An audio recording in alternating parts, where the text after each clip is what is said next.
Hi, everybody. Well, today I hope we're going to have a fun interview. So much of what I do is so deadly serious and depressing. But I'm talking today to UK journalist Peter Lloyd, and he does an absolutely wonderful job riling the feminists. Here he is in action. Peter, I just want to get one final thought from you. Are there words that are used to describe men that offend you?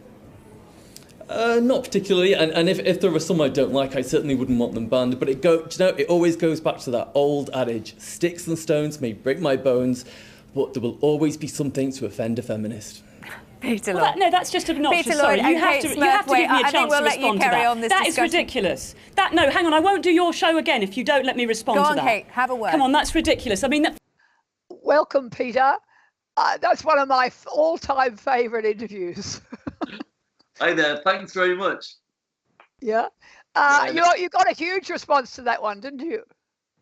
I did, and it's going to outlive me, that clip. It's hilarious. I've been in the pub, and I've had guys come up to me and buy me a pint of beer. As a thank you for that clip. I was even recognised in New York recently by someone said, "Are you that guy from that Sticks and Stones clip?" And I was like, I can't escape it anywhere. But I love it. I think it's really funny. It's very funny. Very funny. Now, of course, I first came across you when you published your book, Stand By Your Manhood, which was back in 2015. And I was, of course, really impressed. I think you did a fantastic job, and I hope everyone will go and... I assume it's still available, is it?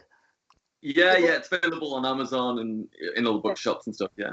Yeah, we'll show them what it looks like, Stand By Your Manhood. But, I mean, what you managed to do is pull together an enormous amount of information about what's happening to men in our society.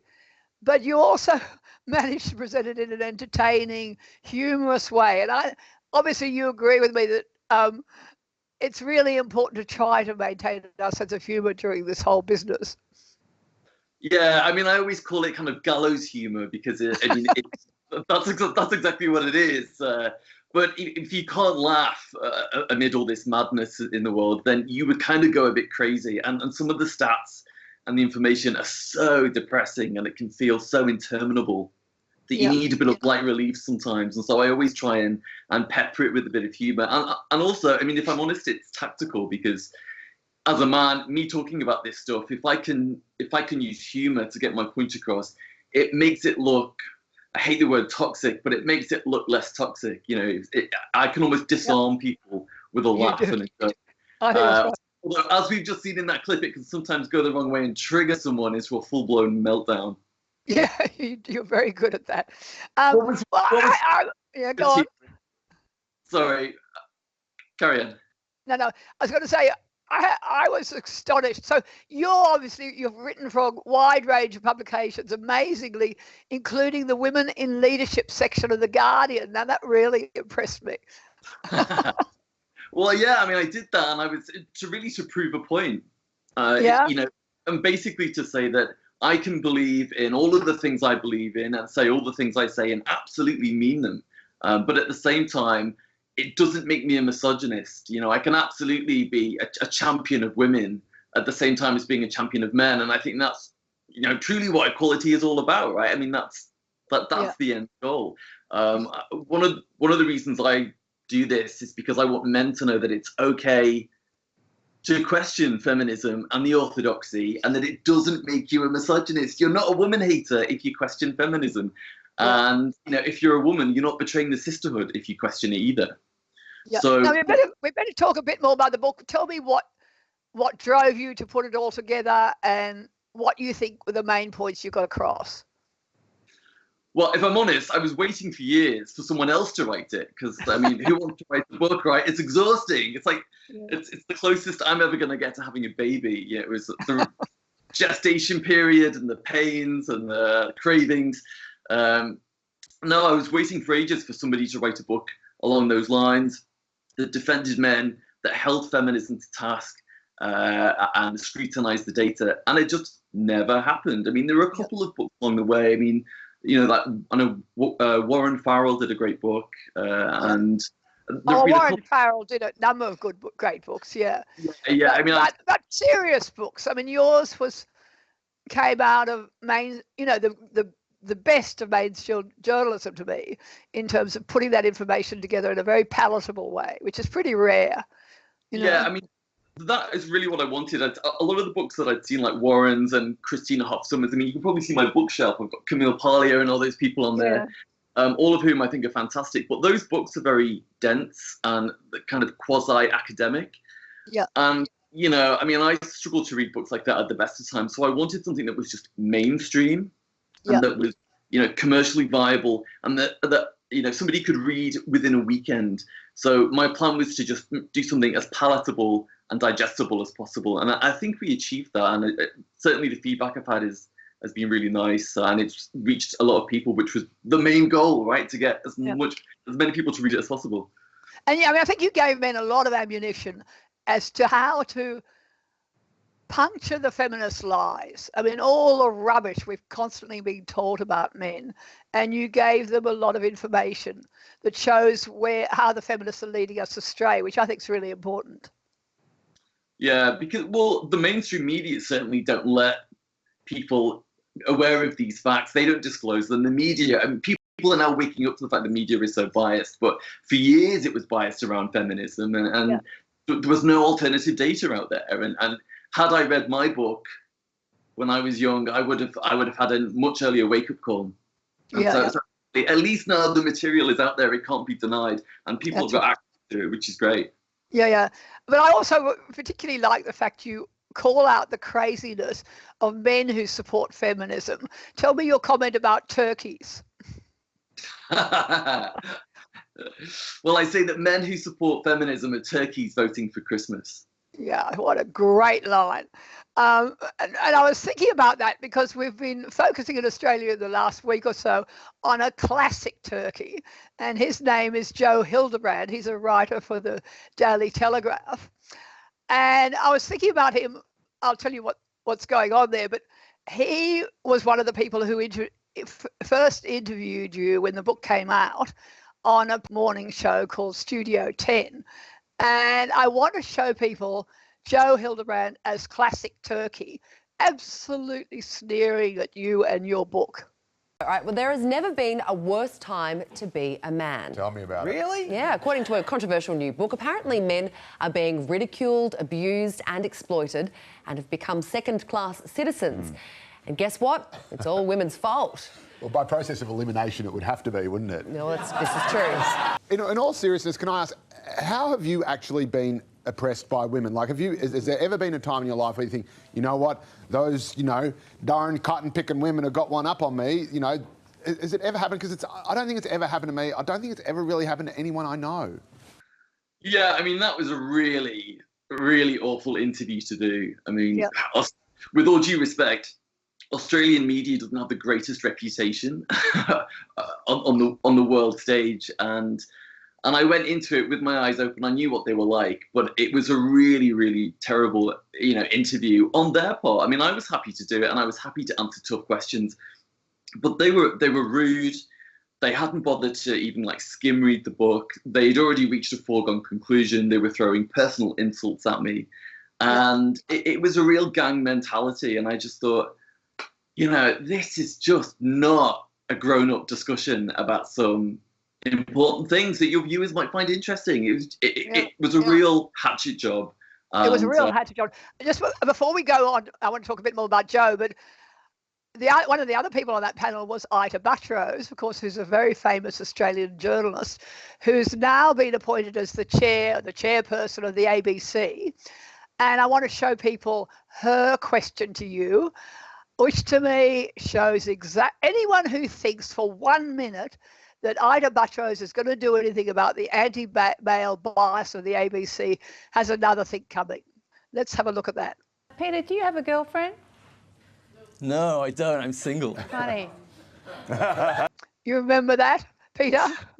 Sneering tone from Ita Buttrose. At the time when she said that, I was tempted to say, "Oh, Ida, I'm really flattered that you'd love to ask me out on a date, but actually, I'm not interested."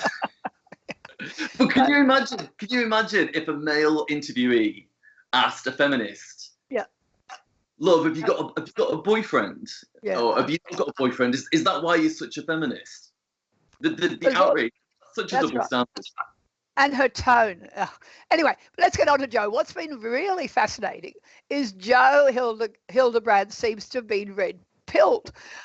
There's been some sort of conversion because we had this ongoing, I suppose, scandal, public discussion this week following a really ghastly murder of a poor homeless young woman in Melbourne by, as it turned out, another homeless man. And, of course, the Assistant Commissioner of Police weighed in with an inane comment about this being all about men's behaviour. And the extraordinary thing is Hildebrandt, who's been so happy to sneer at men in the past, finally bucked and said that behaviour had nothing to do with him. We'll put the link up for anyone who hasn't seen his article. Yeah. But we were all flabbergasted by that. Did you read his article, Peter? I did, and the first thing I thought when I finished it was, my God, you've grown a pair of balls. This is good. There you go. Although when I say things like that, men rightly criticise me for, shaming men, which I think is, you can do it, I can't do it. I can't say things like that. And I don't think women should say things like that about men growing balls. I don't know. It's a funny thing, isn't it? But you get the idea. He put his head above the parapet and spoke common sense. He wasn't even being controversial in what he was saying.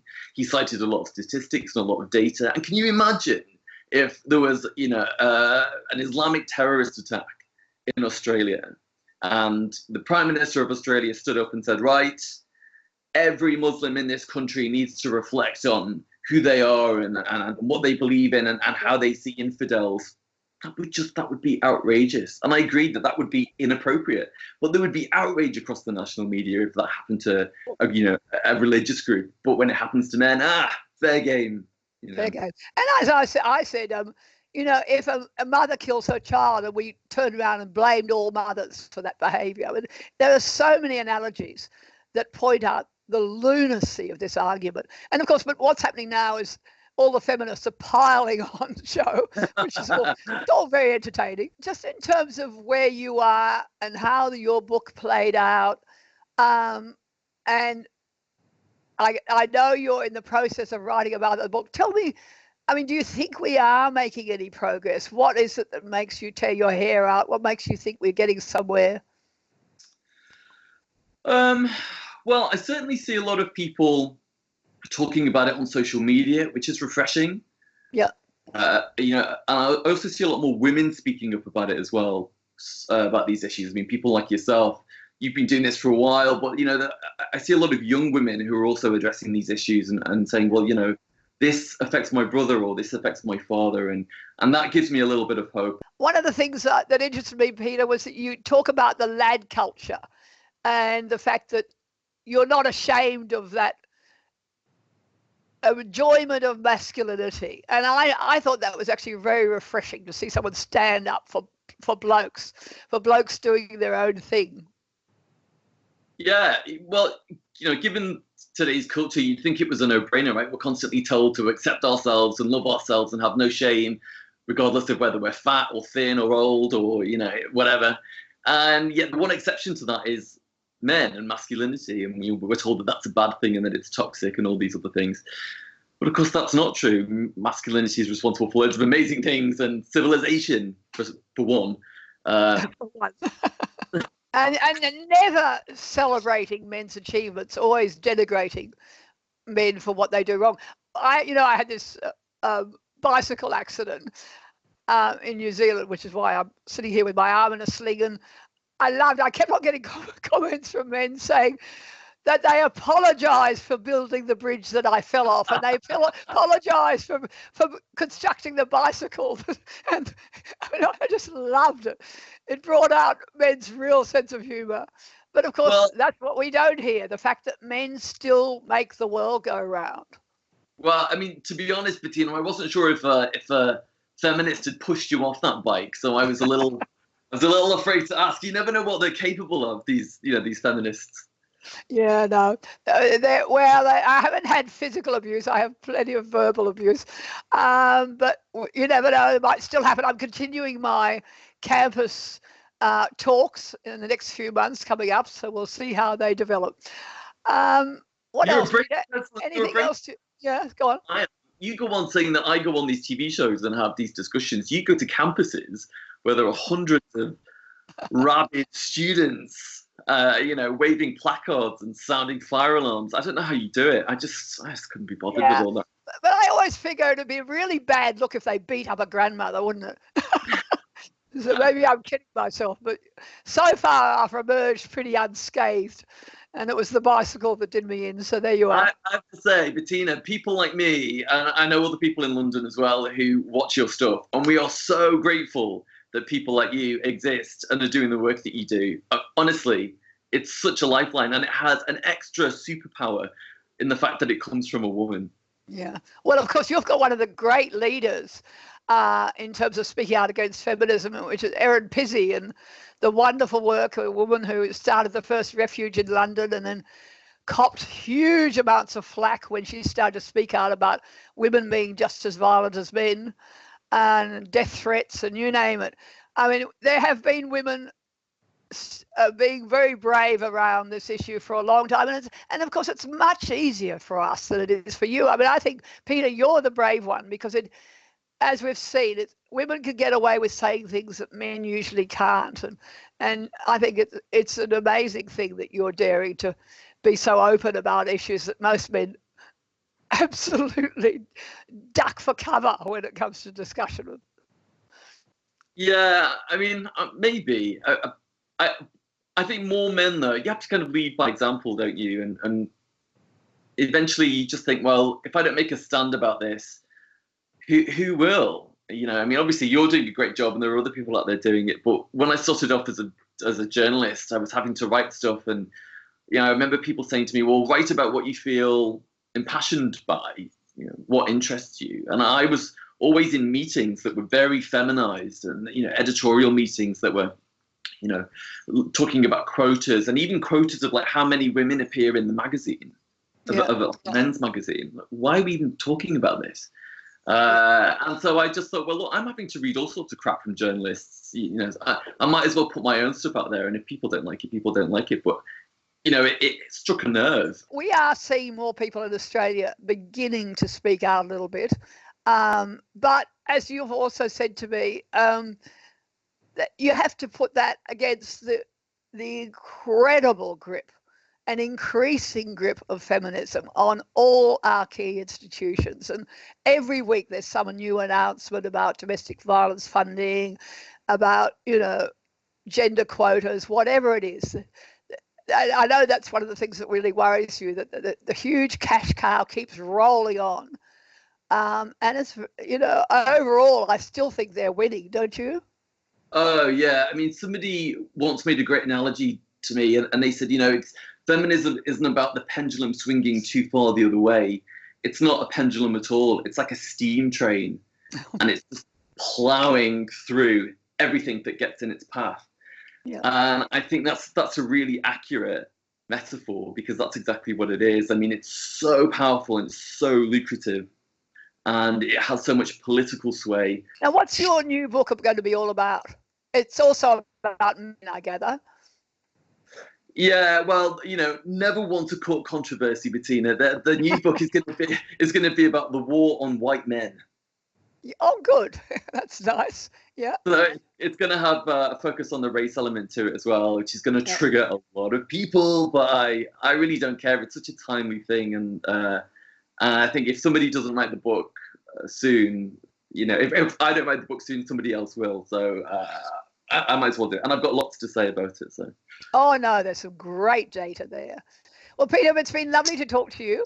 And we'll stay in touch, and you have to let us know when your new book is about to be published and we can talk again. Yes, absolutely. Will do. Thanks so much. Thanks, Peter. Bye. Bye-bye.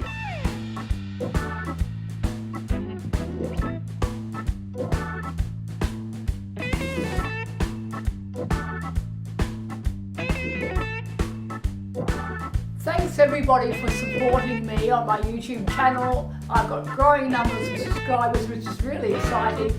If you'd like to support me financially, go to my donate page on my website. Thanks a lot.